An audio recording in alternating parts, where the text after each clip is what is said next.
Ever pondered on the question of how long it would take to watch everything on Netflix and YouTube? Maybe during a particularly long binge-watching session, or when you've hit the end of the internet at 3 in the morning? Well, buckle up, dear listener, because we're about to dive headfirst into that rabbit hole. Imagine if every grain of sand on Earth represented a second. If you were to count each grain, you'd still finish faster than watching all of Netflix. And YouTube? Well, that's like counting each atom in the universe. Netflix, the reigning king of streaming platforms, boasts over 1 million hours of content. That's the equivalent of watching the Lord of the Rings trilogy over 65,000 times. You'd think by the end of that, you'd be fluent in Elvish, or at least be able to navigate Middle-earth without a map.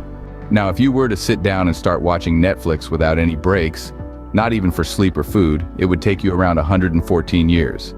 That's right, you'd have to be a vampire, like Edward from Twilight, to even stand a chance.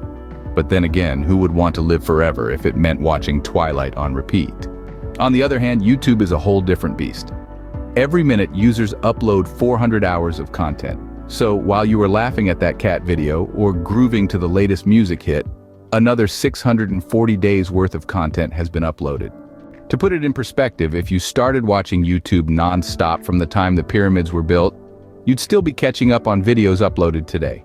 You'd have seen empires rise and fall, dinosaurs return and go extinct again, and yet you'd still be behind on your YouTube watch list.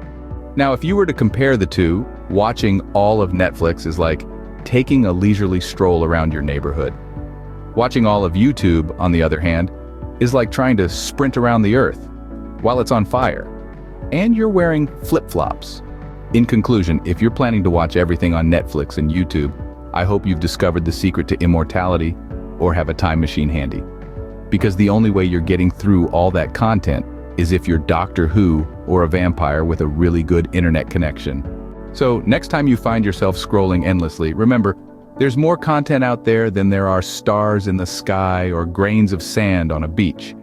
And if you ever manage to watch it all, well, congratulations. You've effectively become a human encyclopedia of pop culture.